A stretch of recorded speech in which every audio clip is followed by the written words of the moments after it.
happy to deliver a speech today on Kraft Heinz and the success we had together with the Logic Factory in implementing a solution for them. And to start off, I want to introduce a little bit of the Logic Factory. I'm CEO of the Logic Factory.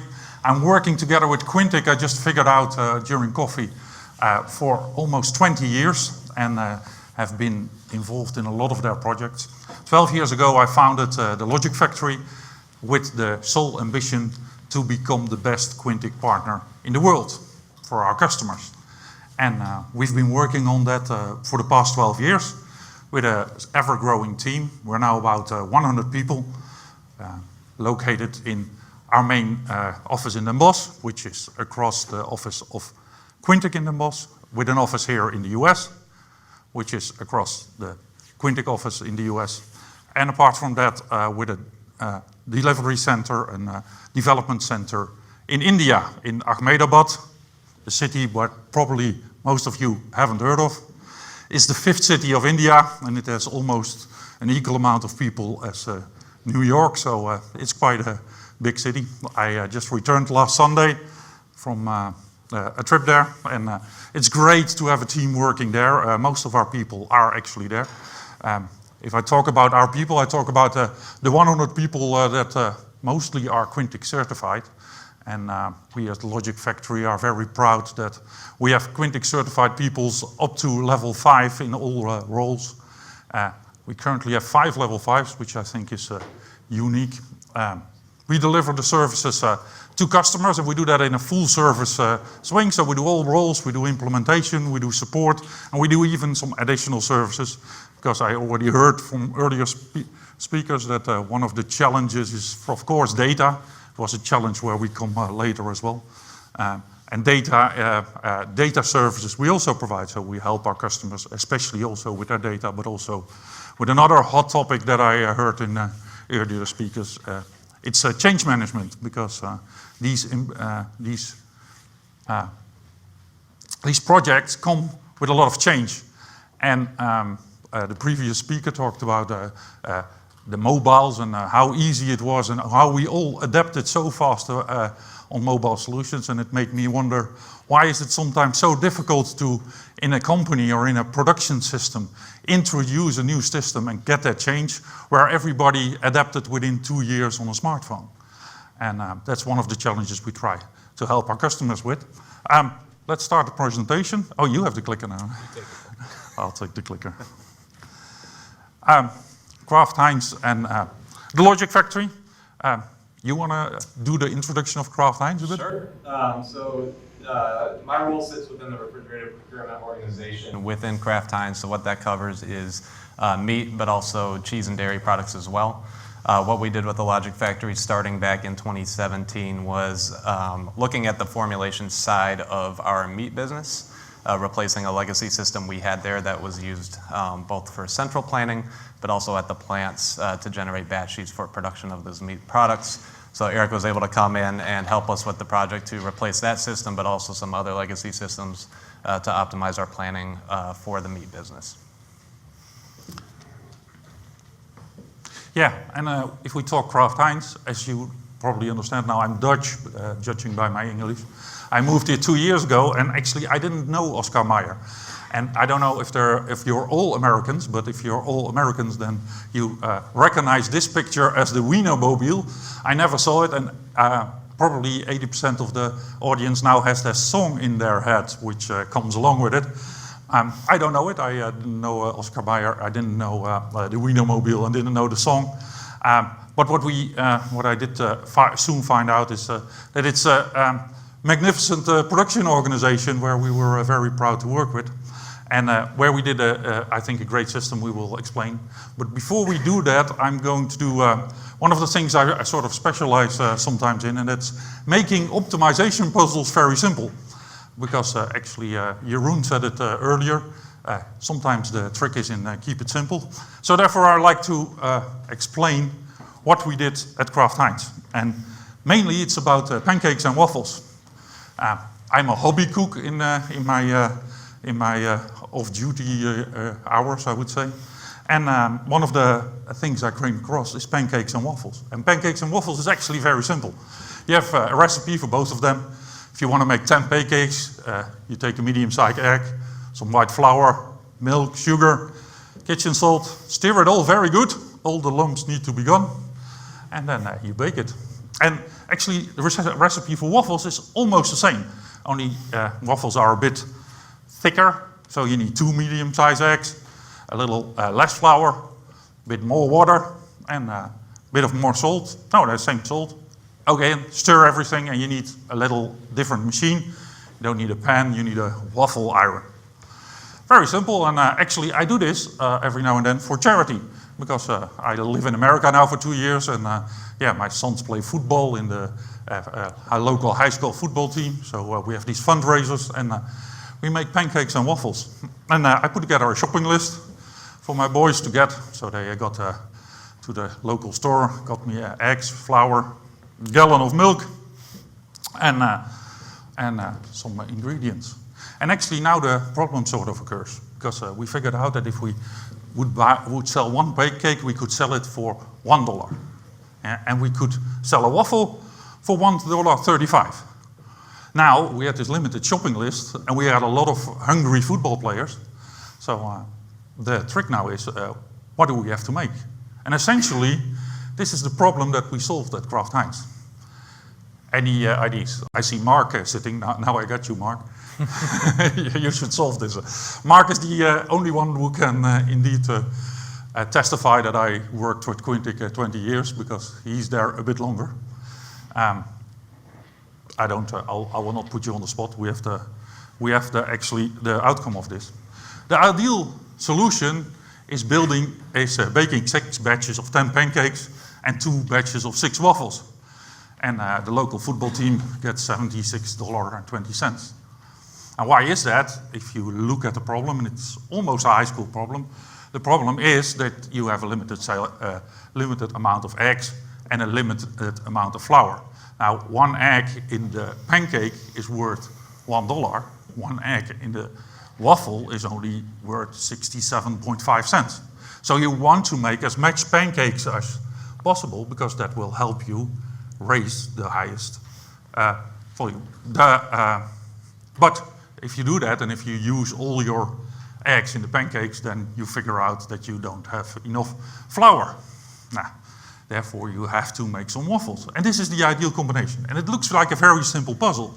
And it's actually the puzzle we daily now solving for Jesse in Kraft Heinz. Only then for 5 production facilities with more than 500 end products and more than 800 raw materials, amounting to a few million rules and constraints we have.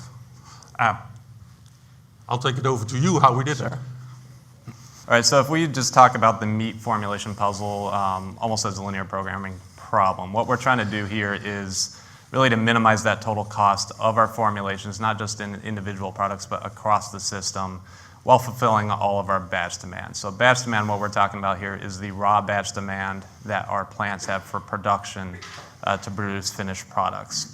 So some of the decision variables that go into that is not just which meats to put into which product. We have rules that determine that as far as what is allowed into a product from a standard of identity perspective and an analytical limits perspective. But also we need to determine how to best source that meat. So not just which meat we're purchasing, but from which vendor. Our vendors have differentiated pricing. Some have fixed pricing agreements, others have commodity-based pricing agreements, and those pricing advantages can fluctuate week to week throughout the year. Getting down to the plant level, so how much of each meat we want to put into a product today versus holding for further processing for another day. Now, our products do have an extremely short shelf life. Some materials have 1 day, 2 days, some have 7 days. So ultimately, the number of combinations of where you can put that product expands exponentially. So some of our main constraints are going to be your product analytical and food safety limits. So these are things like moisture, fat, protein that go into a product. These are things for levels of food safety or ingredients, concentrations of that within a formula. And then product standard of identity. So when you call a product a breast product versus a breast and white product versus a white turkey product, what is a ham? Each of those definitions comes with actual analytical limits and meat rules, as we refer to them, for each of your formulations. Then you get into the constraints at the plant side, so processing capacity. That meat that comes in, it has to be ground, it has to be macerated, emulsified. All those kinds of processes have fixed capacity constraints at the plant level, as well as the inventory. So we can't purchase 1 million pounds of meat this week and hold it into next week when we have a cooler that can fit 400,000 pounds, let alone the food safety considerations or the shelf life considerations that go along with that. So the type of planning horizons we're talking about, what we refer to as the operational model, which is a lot what we'll be talking about today. We're really looking out in daily buckets for 2 to 4 weeks. The goal behind that planning horizon is to inform the optimal sourcing strategy to our buyers. We typically buy meat 1 to 2 weeks out from when it's supposed to be delivered and consumed. But then we also do some tactical planning. So this is where we're looking out 1 to 13 weeks to project raw material needs for that kind of midterm horizon. And then we do a long-term forecast typically once a month, looking at our 12-month needs, which informs our category managers for RFP season. So how much meat, how many pork bellies, what volume of beef are we going to need in 2020 to satisfy the business? Yeah, you say it's 2 models, but technically it's 1 model. It's one Quintiq model. Scenarios, yeah, 2 scenarios in exactly. 1 model. Quintiq model that both does the operational and tactical planning. So actually the same rules that we see operationally around the recipes and around how much of meat you can put in a specific hot dog or even a specific bologna, you apply the exact same rules in tactical, and that makes that it a very powerful tool and also a very efficient implementation, because actually your users are both can manage the operational and you specific can make all sort of scenarios for tactical. So I'll walk you through really the supply chain that we modeled within the system, starting from the right-hand side of this diagram where we've got that demand. In our operational scenario, what we really take is the plant's batch schedule as our point of demand. So when they receive their finished goods schedule of this is how much finished product I need to produce this week, they then back that into a batch schedule on the raw batches that will then be cooked, stuffed, and produce that finished good product. So that's our point of demand there, is that raw batch schedule. From there, we get to really the heart of our optimization, which is that mixed unit at the plant. That's where our formulation rules are really coming into play. So really the variables that we're talking about there are how much of this product, of that batch demand, do we meet today? We always want to fulfill 100% of demand, but sometimes we can't, depending on how much material we have at the plant. And then that batch mix composition is the main decision there. So how are we going to formulate that product on that day to make sure that we're doing it at the least cost and taking care of the raw material considerations along the way? Further back from that, once you have your feasible batch, kind of defining your feasible space, that sets the stage for, okay, how do we fill that with the meats that we need to get there? So taking those grind units, those maceration units, all that, converting a raw material to a whip is modeled within the system, and then ultimately those raw materials getting to the plant is modeled through our transportation lanes in the system. So backing up to the left, that's where we have each of our vendors. We have a many-to-many relationship between our vendors and our plants and our raw materials. So we have commitments at each vendor, say for 100,000 pounds of meat 1, and that meat can go to 3 different plants. So fulfilling that contract obligation and the maximum supply we have at that vendor, you need to consider the production and the formulations at each of our plants. So the system really backs all the way up to that vendor purchasing side, models the delivery of that meat to the plant, models the processing of that meat, and ultimately produces the BOM for that product on that day. And the output from the system, from our standpoint as a purchasing organization, is really going to be more on the left side there. It's going to be looking at what are we sourcing for this week of demand.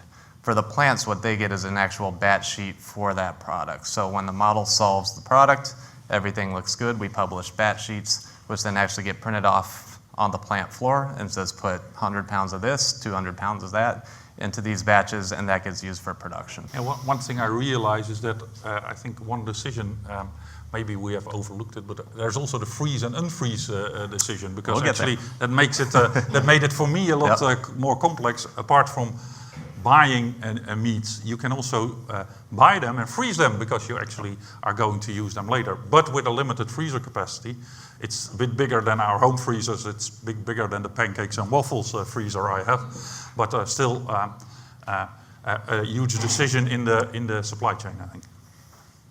So to go through what Eric's talking there is, at Kraft Heinz we are vertically integrated on turkey. So we slaughter our own turkeys at our facility in South Carolina, and that's a bulk of our turkey supply. We are net buyers of turkey, but much of our supply does come from our Newberry processing facility.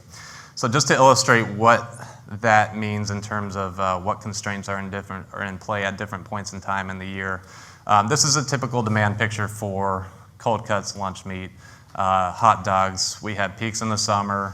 Demand kind of tapers off towards the end of the year, starts off slow. Really, our peak season is going to be like Memorial Day going into 4th of July when everyone's eating hot dogs. A bit of a bump when you get to back to school season as everyone's stocking up on lunch meats for school, and then demand kind of comes down towards the end of the year. Now we've got 3 materials demonstrated here that come from our slaughter line. So you have turkey breast halves, which is the biggest kind of piece of meat on the bird that we use internally. You've got tenders, and if you can kind of picture if you've eaten rotisserie chicken at all and you're kind of picking it apart, the tenders, that strip that sits right along under the breast meat, it's very lean meat, very good quality meat. And then breast trim are kind of the bits that are left on the frame after you remove those tenders and that breast meat. It still qualifies as a breast meat. We like it because it has an additional fat component which adds flavor, but it's a very scarce material, yields a lot less off the bird than the other 2 materials. So what it looks like when we're in that long position of the year. So what I mean by long is that our total demand for breast meat is less than what we're yielding off of our birds coming out of Newberry. In this kind of scenario, our limiting factors in our products in terms of what we can solve and our constraint space for that least cost formula are going to be our formulation rules. So breast trim is the cheapest raw material from a breast standpoint that we get off of the bird and that we can purchase externally. So we want to use as much of that as possible before we put in the breast halves in there. So when we have abundant supply, we're really constrained by our meat rules that we have for breast trim. We bump against the max of that as much as we can. We fulfill the remainder of our ground component of our products with tenders, and then we fulfill the macerated component, more that whole muscle component that gives the product that whole muscle appearance, with breast halves. Now our total demand then for breast halves is going to be less than what we're yielding off the birds, and in that scenario, like Eric was referencing, we're typically going to freeze that meat so that we can defrost it later during our peak demand season. So now when we get into that short position where we are net purchasing turkey because our demand is higher than what we're yielding off of slaughter. In this kind of scenario, now the constraints that you have are not, or the constraints that are determining your formulation are not those meat rules necessarily.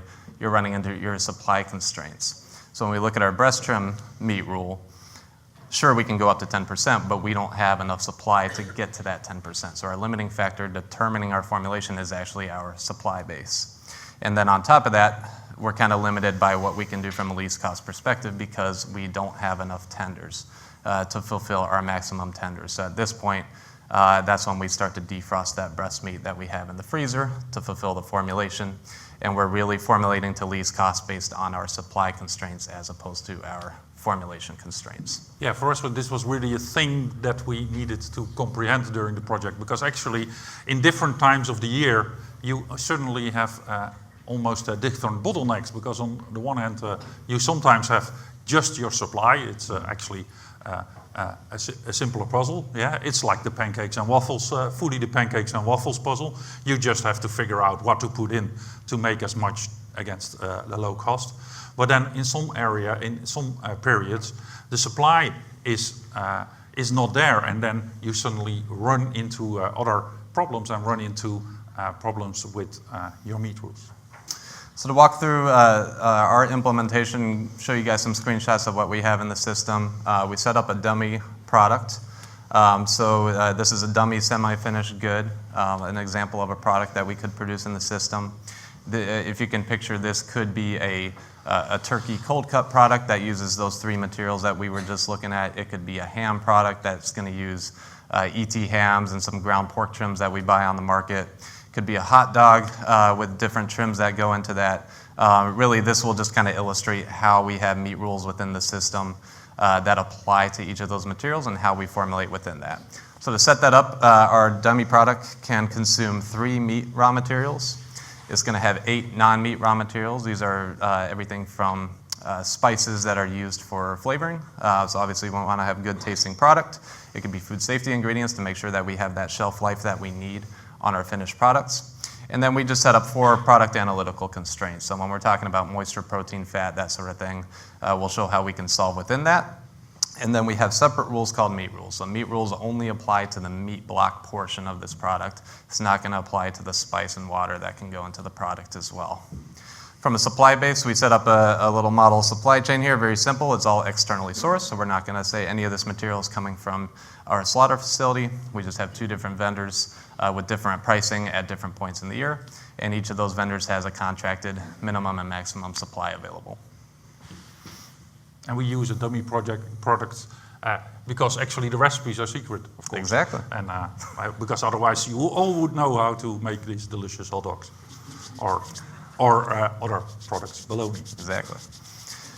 All right, so when we talk about how we limit products or the different raw materials that can go into our products and the limits that we have there, we have two ways of controlling that setup in the system. One is for the routings, so actually the quantities that are allowed into the system from a individual raw material standpoint. And then we have recipes, which we'll get to next, which control more on the identities of those products and the aspects of those products, how much moisture, how much breast meat each one is contributing to the product. That's what we control on the recipe. So if we're looking here at an example of the routing for this, we can set a minimum and a maximum percent for each of these input materials directly onto the routing. Typically what we do with meats is we like that to be able to flex as much as possible to give us that flexibility that we need and control them more with the recipe side. On the contrary, because we are not optimizing the spice usages, we don't purchase those spices within my group, we're focused more on the meat. What we do is lock the spices that go into the products, and that's what we do on the routing. So we're gonna fix those mins and maxes for spices equal to each other so we know exactly how much is going in there, and then optimize the meat around that. Water, we also like to let flex. We control that tightly on the recipe side with the moisture component. But what happens is when you put leaner meats into a product, so those breast halves instead of that breast trim, leaner meats bring in more moisture. So as we need our formula to allow more of that lean meat in, we need to decrease the water that goes into the product to stay within our moisture constraints. Conversely, when we have availability of that fattier material that contributes less water, we compensate for that water with just direct adding of water into the product. Yeah, making this product formulation like this is making it more complex than my waffles and pancakes example, because actually, for the salt as a spice, it's a sort of fixed 2 grams of salt in any pancake or a waffle recipe. But for the other ones, all the meats, they apparently their recipes are more flexible. So you can actually choose if you put 1 egg or 1.2 egg in it, and compensate that with, in pancakes, milk. That's what Kraft Heinz does with meat. You can choose between some meats as long as you live up to the percentages, which makes the optimization quite more challenging, because indeed you get what we call variable formulation rules. So we talk about the recipes of the product. These are looks at the recipes for each of the raw materials. So we have a recipe associated with each raw material so that we know how much fat that product's contributing into our final product, how much protein, how much moisture is going in there. Each of our input materials has a unique recipe associated with it that we've determined through testing of those products to get those analytical values set up in the standards for those products. To Eric's point, if we're kind of translating this back to the pancake waffle recipe, if instead of the number of eggs that you're targeting to put into your recipe, if you have a protein target for your waffles and a moisture target for that, that will determine how many eggs you put in if you have an alternate protein source. If you have egg white carton that you can pour in there, or a whey protein that you can add, depending on how those pricings, the price of those materials fluctuate, you might want to put 1 egg and some liquid egg whites, you might want to put 2 eggs. That's why we use the recipes to give us that flexibility. It's probably too complex for my charity committee to probably make all wouldn't these taste that exchanges. great, So what happens when the optimizer runs, we're just looking at an example batch run here. So Quintiq's going to blend those raw materials to give us 100% of that daily batch weight for that product. Why I say daily is that the level of optimization we do is at the day level as opposed to the batch level. So you might have 10 batches of this product within a day, and by design what we wanted to do was drive consistency across those products, solve it at a daily level, and then break that down into the individual batch quantities once you solve at that kind of total day quantity value there. Some of our products have shrink associated with them. What that is just moisture loss during the cook process. We define our rules on a finished batch weight perspective. So when we define our rules for their products, or for our products, we want to set them for how that finished product comes out post-cook. So in order to account for that loss, we have to have the formulation done, kind of back calculated into a total batch weight, which is the pre-cook values. And so that's what you're seeing there with the total batch weight and finished batch weights there. That's giving us that information on what it is from a TBW basis and an FBW basis. And you can see that the moisture loss is really coming from water coming out of the product during that cook process. What happens with the batch sheets is these percentages get translated against the total batch quantity into individual quantities of each of those materials. They then get divided out by the number of batches we have, and then we essentially get a PDF document out of the system that has those batch quantities that the operators will print out and keep next to them at the blender in the product or in the plant and formulate the product accordingly. You made a little skip there where I think I disagree, where you said that everything is formulated against finished batch weight, because actually there was one of the things in the project that sometimes you want to formulate against both, because sometimes it's looked at from the perspective of the plant, because the plant obviously wants to know what they have to put into the mix. That's the total batch weight, where from an analytical perspective, the guys in the quality department and the guys and actually the print on the label is in finished batch weight, because that's actually what's in there. And for the ones that are fast enough to comprehend, that means that the plant 1 mix 18 WT is indeed water, because actually that's the only one that's lower in finished batch weight than in total batch weight. So now we're looking at how this product blended from a recipe perspective. So here's where you can see associated with this product, we have a minimum and maximum for each of those analytical values, and a minimum and maximum for each of the what we call meat rules associated with that. So here you can see the blender or the optimizer blended within each of those mins and maxes. And why you're seeing a kind of different basis here is that those meat rules are really looking just at the meat block. So within that meat block, for whatever meat rule 1 is, we have to be between 30 and 35% of the meat block has to be that particular meat aspect that we're controlling there, versus the protein, moisture, and fat that are on the full batch itself. So that's where your water, your spices are going to be contributing to that. Some of our spices do contribute a little bit of protein, typically no fat, but that's where your inert is coming from, is really the spice component of that. So we want to consider all of those ingredients together when we're looking at that recipe. Now here's where we have a lot of controls built in.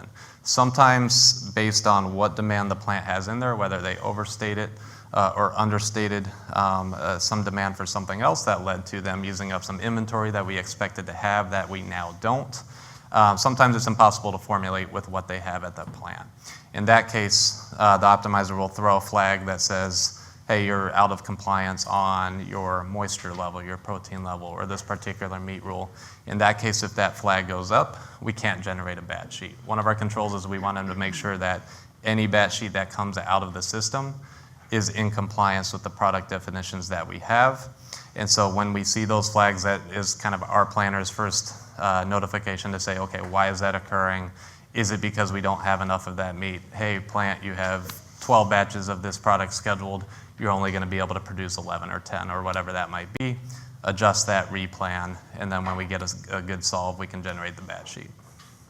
Yeah, and actually this example gives a way that indeed why we have so many rules, because actually this rule, these formulation rules hold for every product and for every product period. So indeed, if we look at the 12 months out where we do tactical planning, for all the products that are in the prediction or in the forecast, we make these calculations, and the optimizer calculates exactly to that percentage that it stays in. And yeah, that's makes it a lot, make it a very big optimizer, much bigger than what we did at pancakes and waffles, because actually in pancakes and waffles we didn't care about how many fat and how many inert there was. Sure.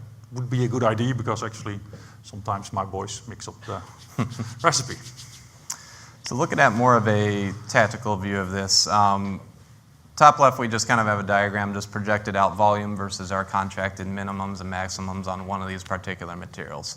So when we run our tactical planning, we're looking out really to see if there are any supply risks coming up in the schedule.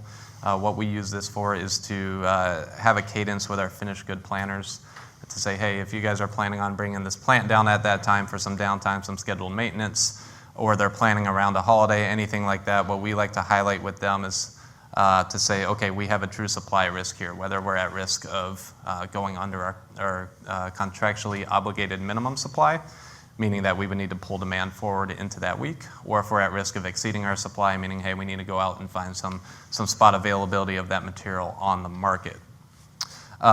Within each of those weeks, what we have is the pricing associated with that vendor. So we have a forecasting model that will forecast out those market prices for each of the vendors.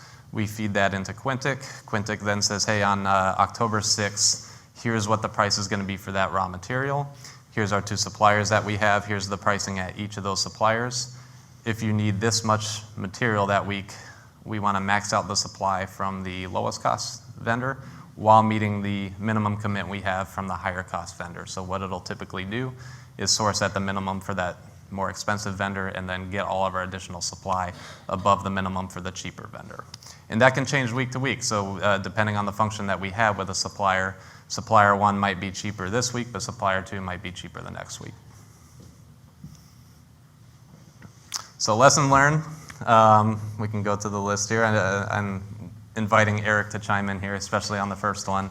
Like Eric berated me throughout the project, it's all about data. Ultimately, garbage in, garbage out when it comes to systems like these, right?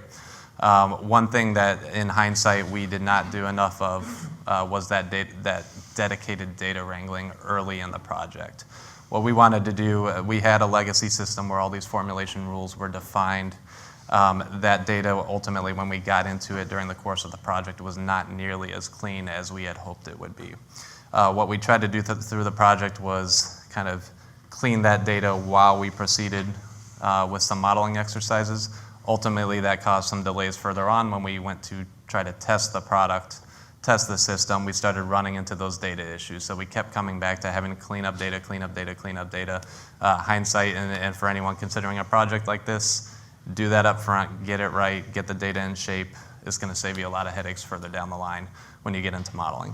Yeah, it's almost a warning at data, because indeed we see it in my 20-year careers with Quintiq. I've seen it a lot, that data ultimately is the issue. And that is not because customers don't think about it. It is because they don't fully realize what a system like this needs, because actually we need the exact value. We need the exact value of protein in finished batch weight, because if we don't have it in finished batch weight, then the optimizer will not act on it. And that sort of thing, getting that data right is crucial. And it's one of the things, actually, sometimes in a project like this, you go to a bit of a rough time, because actually we're all waiting on getting that fixed. And maybe the best things to realize is, and I think we did that good, is that we stepped in helping, because actually helping a customer figure out how that data works and how the data works in an optimizer like this, because sometimes that's the hard thing to translate. And you cannot always foresee it, because actually, I think when you started, you thought, we have a formulation system, we have the data pretty good, and then sometimes you have some sort of how you call it in English, a bummer, I think the word is on it. Another big one for us, we did this through a supplementary project. Hindsight, again, I would have done this upfront as part of the main project, but enabling analytics from day one. And what I mean by analytics, kind of that view that we were looking at a couple slides ago. We now have the capability to export our plan results out of the system, not into Excel, but we built an interface with the data lake that we have at Kraft Heinz, essentially where anything from sales data to operational data sits within a lake that we can then point analytics applications to build those dashboards. So what we did was connect Tableau to our data lake where the Quintiq data is coming in. That lets us not only quickly get the information out of the system and into dashboards and in the hands of our planners, but it lets us join it with other data. So one of the ideas that we had was, let's start comparing what we have in the plan versus what the plant is actually doing. And this analytics project enabled us to match our actuals. And so when we get the production orders and the plant actually produces the product, all that data gets loaded into SAP and into the data lake. Now we can compare what was our plan for this week versus what you actually did to measure that gap of execution and identify the root causes of that. So ultimately what we did was we gave the plants a lot of flexibility in replanning, not just in our main plan, but in an alternate scenario, which lets them kind of run one-off batches to reformulate. The reality of the meat business is things go wrong at 2 a.m. when you open up a bin and the product's not good. Now all of a sudden, it's the middle of the night, you have to reformulate that batch. We wanted to give them the capability to do that very rapidly using Quintiq almost just as a solver for that one particular batch. The result of that sometimes is that the plants maybe do that a little bit too much. And so they might plan for whatever motivation that they have in order to keep production up. Ultimately, their goal is service. They're there to produce the product on time and in quality. And so they're considering that more so than the motivations that we have from a procurement standpoint as far as cost. So what ultimately that led to is a little bit of a gap between our planning and what we actually did. Now we can use these dashboards to say, okay, here are the batches that you guys did great. You're right on spec with the plan. You're right there. Here are the ones where you had a lot of alternates run on them. Here's the cost increase associated with that. Let's work together to figure out how to close that gap. What's the root cause of that happening? And what can we do from not just a system standpoint, but a business standpoint to solve that? Do you think that flexibility that we build in to have the planners replan at the plant level, did that help in the user acceptance? Because it did. Often we see Absolutely. user acceptance, and some of the earliest speakers talked about it, user acceptance as a big thing because it's change, and change is difficult in these sort of situations. Actually, retrospectively, I think, especially in this project, we didn't have a lot of pushback from the users, I think. Correct. That had also to do with training. It did. One of our best successes on the project was our training program that we did with our R&D folks. So one of the other systems that we replaced when we implemented Quintiq was a product design template, ultimately a very complex Excel workbook that had all the different product analytics in it. It let our R&D folks kind of formulate a product within there and see how it didn't have any solving capability, but they could kind of see where it landed when they set different quantities of different raw materials. One of our main goals was to not just get rid of our formulation system that the plant used, but to align that with the system that R&D was using so that the formulas that R&D sets are the ones that make it into our procurement planning system, which are the same ones that are used on the plant floor, get that all aligned. In order to do that, we had now to train meat science folks on how to set up products in Quintiq. Ultimately, we set up almost like a classroom structure. We had a group of power users identified early on. They were involved with the project to help us set up those custom calculations and those rules within the system. They became our power users within the R&D organization. They set up a classroom structure where as we had new classes of meat developers coming into the business, we would sit down with them, do a full day, couple day training with them on how to set up these products. And then they had their power user structure that they can leverage kind of independently of my team as they're trying to learn the system and how to set up products better. So that's been a tremendous success for us. We feel like we've built out a great knowledge base of Quintiq and how to set things up in the system within our R&D organization, which ultimately extends the longevity of the system itself. Yeah, and I must say, every now and then it worried me because sometimes their users get so good in Quintiq that we actually have challenges to keep up if we suddenly get an issue saying, why does the optimizer does this or this? And they sometimes figure it out themselves faster than we can because, yeah, there's a huge knowledge base grown about how these systems work, but also how the optimizer works. Sure. One of our big efforts now is just continuous improvement with the product. We don't view this project as really being completed. It's kind of an ongoing evolution. My team just recently went through a revamp of our meat rules, so we decided after using the system for a few months, okay, we set it up this way kind of because that's how the rules are set up in the old world, and we wanted to stay as close to that as possible. We identified some opportunities to simplify that, consolidate our meat rules, get them smaller, essentially shrink the problem size to help increase the optimizer performance. And we recently implemented those in a test scenario that we're going to put into our production to not only help with that optimizer performance, but also help with the training of folks coming into the system, make things simpler to set things up. What that really is, though, is due to the flexibility that Quintiq allows us. We as users have the capability to modify the rules without having to go through an IT project to get those things coded in. We can go there and look at our optimizer strategies and say, okay, you know, we might have the influence of the target inventory value too low because we see that getting out of whack. Let's go in there and tweak that, increase that, see if we get better performance out of that way. Let's put a little bit more weight on our operating costs as opposed to our sourcing cost, see if that improves our financial metrics. We have that flexibility to do that, look at the KPIs, use those as the guidelines to say, are we improving the results coming out of the system, which ultimately translate into improving our operations. And to keep improving is maybe also a key element of the technology behind it, so the Quintiq technology, because actually, indeed, what I said when I started 20 years ago, as companies bought software with the idea that it had a 5-year life cycle, or maybe if you were lucky, you could use it 8 or 10 years.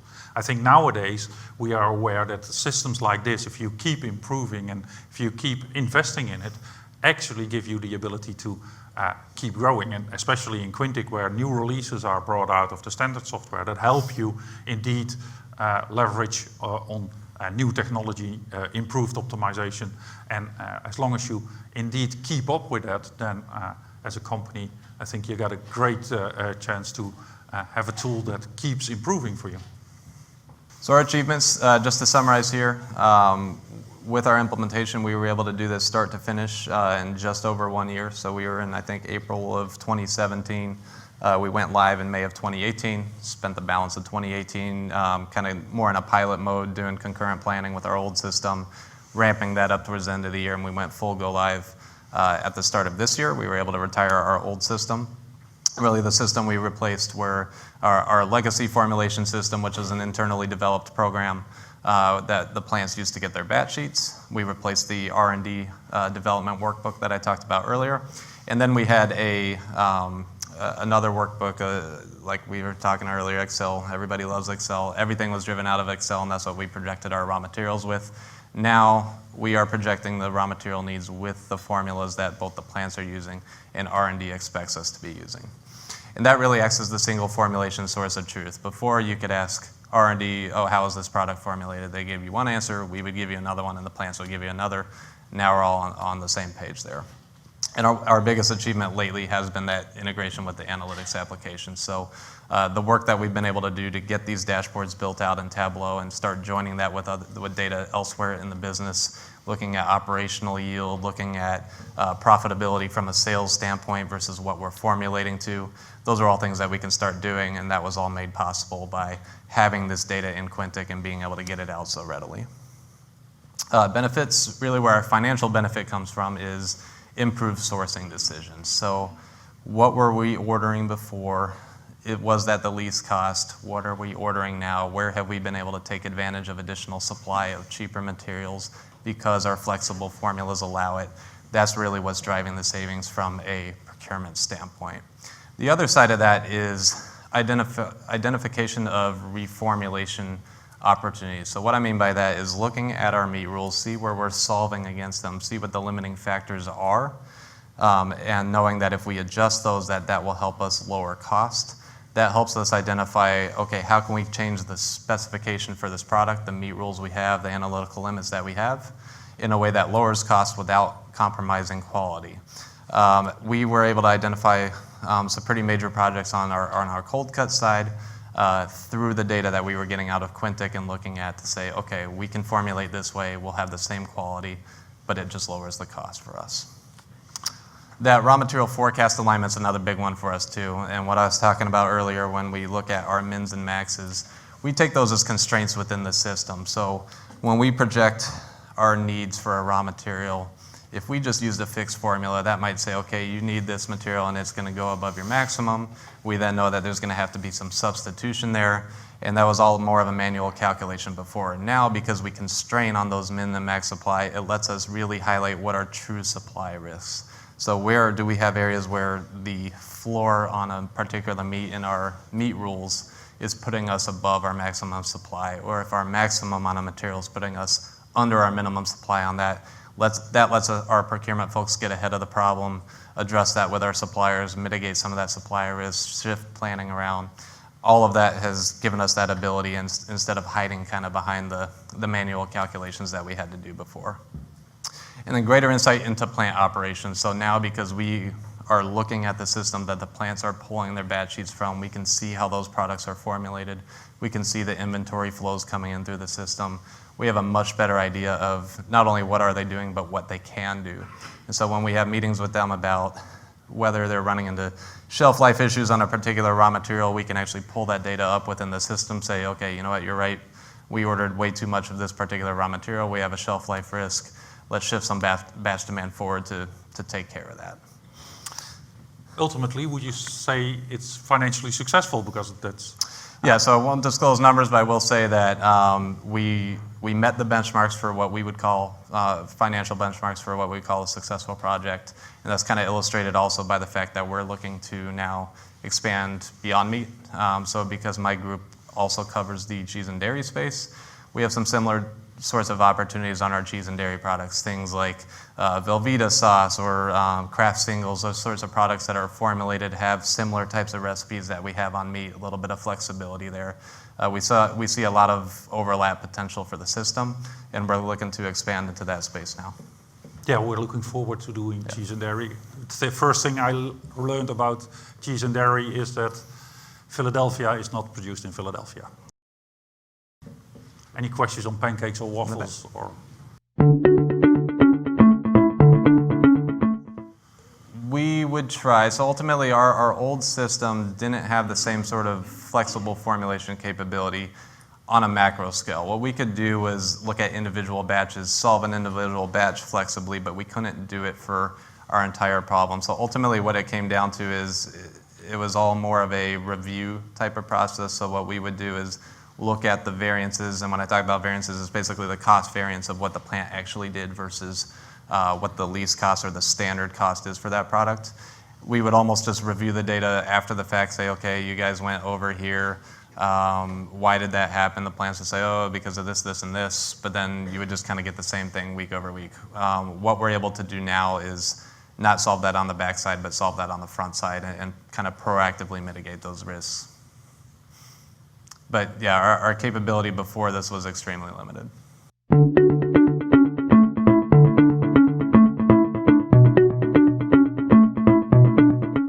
The problem was really a mismatch between how our meat rules were defined in our old system versus how Quintiq needed them to be set up to be handled there. So what we were often running into was, because Quintiq has a concept where even a chicken product has a ham ingredient. That contribution of that is zero, but it's still there. Ultimately, when we brought a lot of that data over, what we were running into was issues where meats were being ruled out of formulas because we had some hidden values somewhere in the recipe that was limiting it from being pulled in. And because we didn't kind of go through that exercise up front, what we would do is run into that when we tried to test now the formulation capability. So is it solving? Is it doing the right calculations? Oh, it's not solving at all. Now let's dig into why isn't this one solving?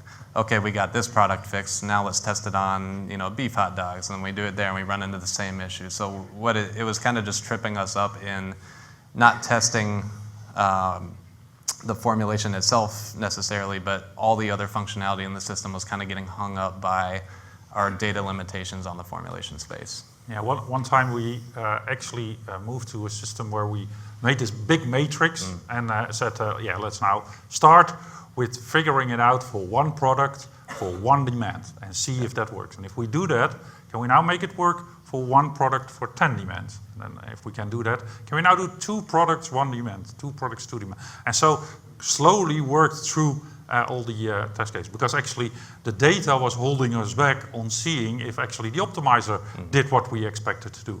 Yeah, so we ran into problems where we first did one product, and I'll introduce the product in a moment. We did one product and one demand, and then we ran the optimizer, and he couldn't make it. It simply couldn't make it, and we had to analyze and indeed go deep into all the details to figure out that actually the first one I remember, because that's why it's why I said it when we were on the slides. It was a formulation mismatch between total batch weights and fixed batch weight. But if you got that wrong, if you actually think that what comes out goes in, that's not the case, and that was and then the rules are so strict that it actually couldn't make it. It couldn't make it with the stuff that it had. And to figure out that thing, that's one step, and then you go to the next step, because actually, yeah, that's what you do, and it's a time-consuming effort, but yeah, ultimately an effort that pays off. Yep.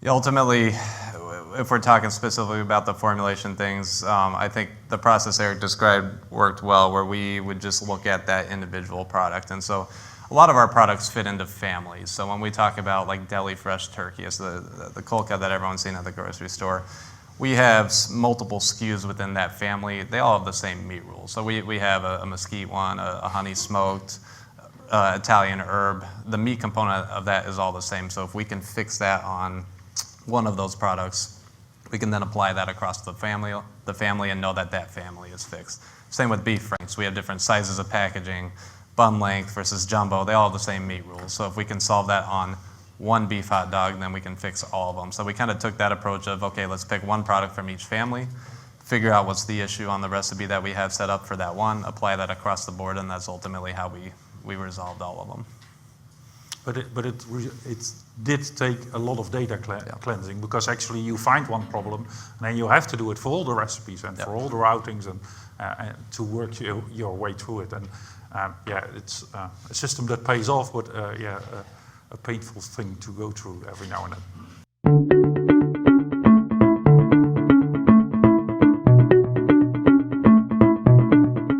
What we do ultimately for the tactical planning, we receive the finished goods schedule for that horizon. So we know how much finished good product is coming at us in terms of demand. We then transform that into a raw batch schedule we feed into the system. So that demand picture is kind of shaped for us by the finished good planning team. What my team does is we have a live bird schedule. So we know how many birds we're slotted to buy each week. We have predictive analytics that say those birds will weigh this much based on what point of the year, because bird weights kind of fluctuate. They get a lot leaner during the summer, they put on weight in the winter. And then within that, each kind of weight tier, we have models that say within this weight tier, you're predicted to yield this much breast meat. So heavier birds yield more breast meat on a percentage basis than lighter birds. So all that predictive analytics feeds into what we have as our supply coming off a slaughter. And so that kind of naturally fluctuates. We feed that into Quintiq. We have those projected yields week by week for that 12-month horizon. We have the demand picture, and that's where we see that long and short position within the system. But to explain, for Quintiq it doesn't matter. We get this fat, and in one period we don't have enough meat, and the other one we do have enough meat. But for Quintiq, the puzzle stays the same, and it solves it, taking the decisions it has to take. So sometimes taking the decision to unfreeze or to work against the limit of the analytical results instead of working against the analytics of the availability of raw material. Yeah.